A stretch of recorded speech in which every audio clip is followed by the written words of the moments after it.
Horneadas. Oye, las galletas saladitas son horneadas. Cuando sacamos ese comentario para después. Aunque esa fue la intención de la mujer samaritana, esa pregunta hizo que nuestro Señor hiciera una declaración muy importante. Y esa declaración está en el versículo 23 de este capítulo 4 de Juan.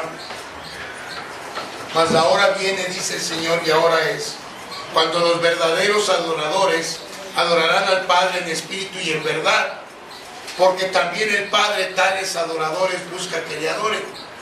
Dios es espíritu, y los que le adoran en espíritu y en verdad es necesario que adoren. Juan 4:23. El Señor Jesús quiere decir con esto que Dios se agrada de una adoración que brota del interior de nuestro corazón y entonces se manifiesta en un canto entusiasta, en una oración sentida, en una ofrenda liberal de acuerdo a nuestras posibilidades. Eso quiere decir adorar en espíritu. Y si nuestra adoración es espiritual, entonces será una adoración verdadera, una adoración honesta, genuina. Y entonces nuestra adoración será algo que sea aceptable para Dios. El Señor Jesús nos puso el ejemplo, porque en cada oportunidad que tuvo, a donde quiera que fue, siempre le dio honor a su Padre. El Señor Jesús siempre honró a Dios en espíritu y en verdad, porque todo lo que hizo en su vida, no solamente cuando estaba en las sinagogas, no solamente cuando estaba en el templo de Jerusalén, pero donde quiera que estaba, el Señor Jesús con todo lo que hacía, honraba a su Padre. Ahora, la pregunta es, ¿cómo podemos hacer esto? ¿Cómo podemos adorar a Dios en espíritu y en verdad? El Nuevo Testamento nos da un ejemplo de lo que es la verdadera adoración, de lo que es la adoración que agrada a Dios. Y esa se encuentra en la carta de Romanos que acabamos de leer. Me pasen mi agua, por favor. Romanos en el capítulo 12, gracias.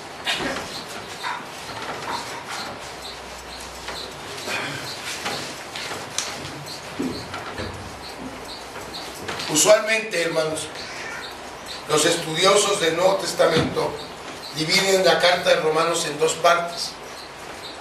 La primera va desde el capítulo 1 hasta el capítulo 11. En esos 11 capítulos, el apóstol Pablo hace una exposición magistral de la persona y de la obra de Jesucristo. Pablo expone en los 11 capítulos primeros de Romanos el amor de Dios que por pura gracia nos elige, nos justifica delante de Él. Solamente mediante la fe en la obra redentora de Jesucristo. Esa es la primera parte. Pablo se dedica en los 11 capítulos primeros de Romanos a decir cómo es que somos salvos, cómo Dios nos ama tanto que Él entregó a su Hijo por ustedes y por mí. Cómo sin merecerlo, sin haber hecho nada digno de que Dios nos amara, Dios nos amó y eligió salvarnos para la eternidad. De eso habla los 11 capítulos. Y la segunda parte, que es a partir del capítulo 12, hay un cambio. Si usted ha leído la epístola de Romanos, se va a dar cuenta que hay un cambio en todo, desde el estilo de escribir, desde la forma de expresarse del apóstol Pablo. Este cambio va, en los primeros 11 capítulos podemos decir que es una explicación doctrinal de lo que es el Evangelio. Y a partir del capítulo 12 y hasta el 16, donde termina la carta del apóstol Pablo, que es cómo practicar el Evangelio, cómo practicar la fe. Los 11 primeros capítulos es teoría, los 5 siguientes capítulos son prácticas. Y el capítulo 12, donde empieza esta sección práctica de Romanos, empieza como ya leímos así.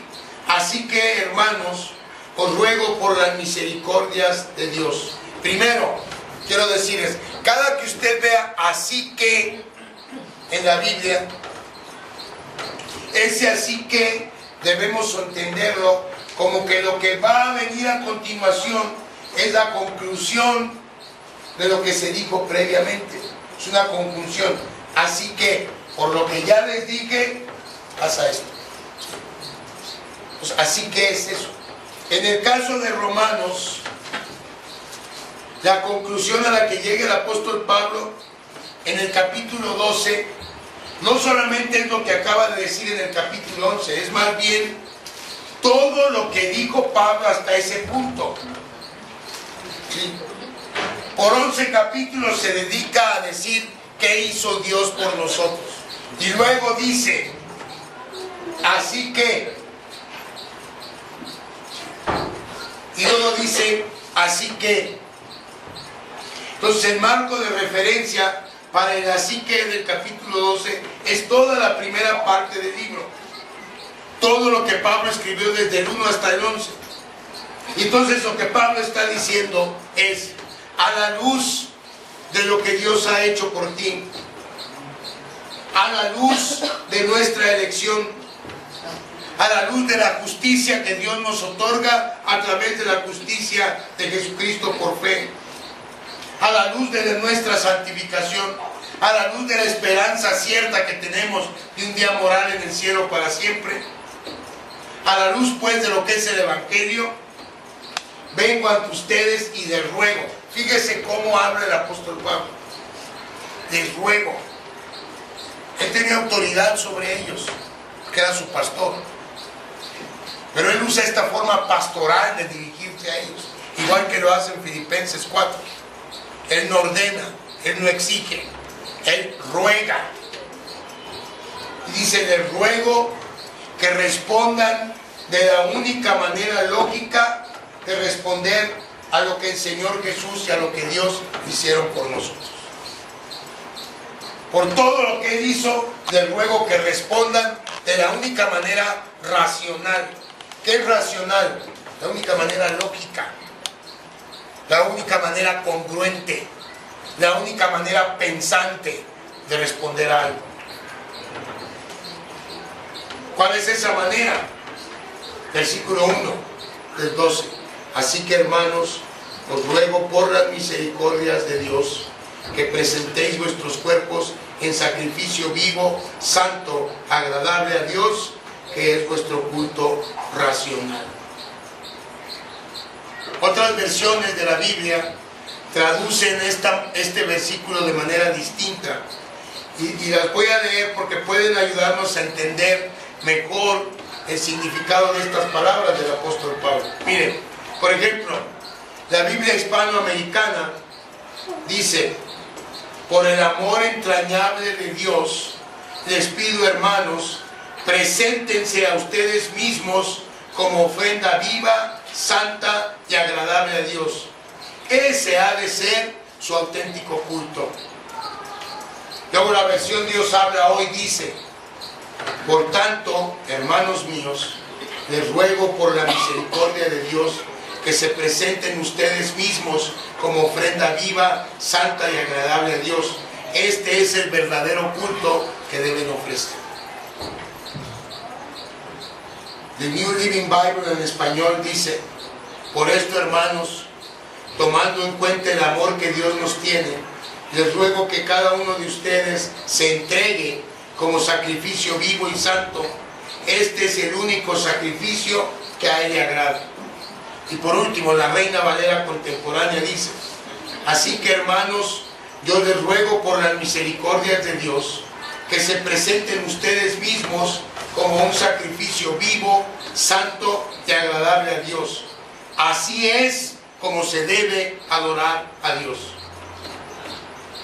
Y en estas 4 versiones quiero que notemos el énfasis que se hace en 2 puntos.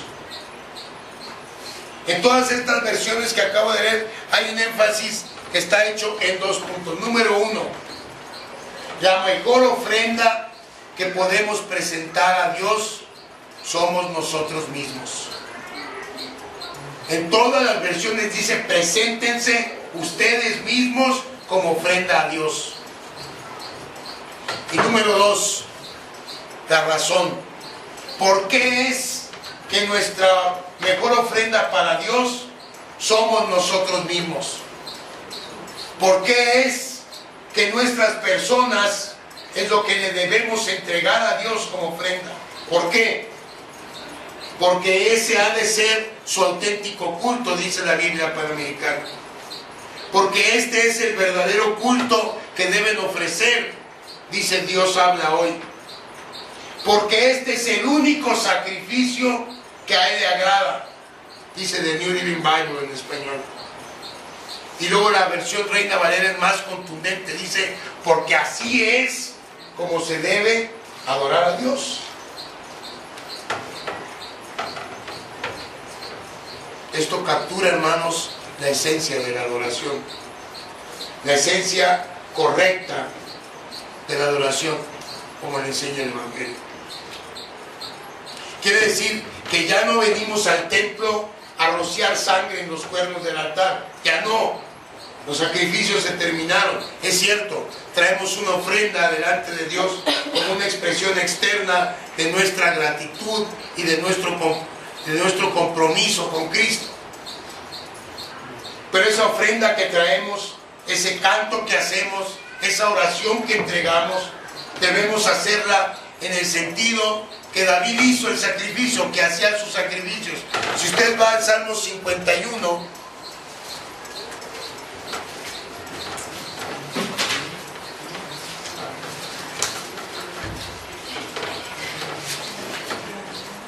Salmo 51, versículo 16. Porque no quieres sacrificio, dice el rey David, que yo lo daría. Si me pidieras un buey, yo te lo daría. Si me pidieras un borrego, yo te lo daría. Pero no es eso en realidad lo que Dios quiere. Uno de los reclamos más fuertes a Dios, al pueblo de Israel, fue ese: ¿a poco yo como sangre de toros? ¿A mí para qué me sirve un cabrito que me ofrezcas? No es eso. Dice David: el sacrificio es un espíritu quebrantado. Al corazón contrito y humillado no despreciarás tú, oh Dios. Aquí David entendió lo que Abel entendió y lo que Caín no pudo comprender: que el sacrificio que acepta a Dios, el que le es agradable, no es un sacrificio que es motivado por egoísmo. No es tampoco un halago deshonesto y falto de sinceridad.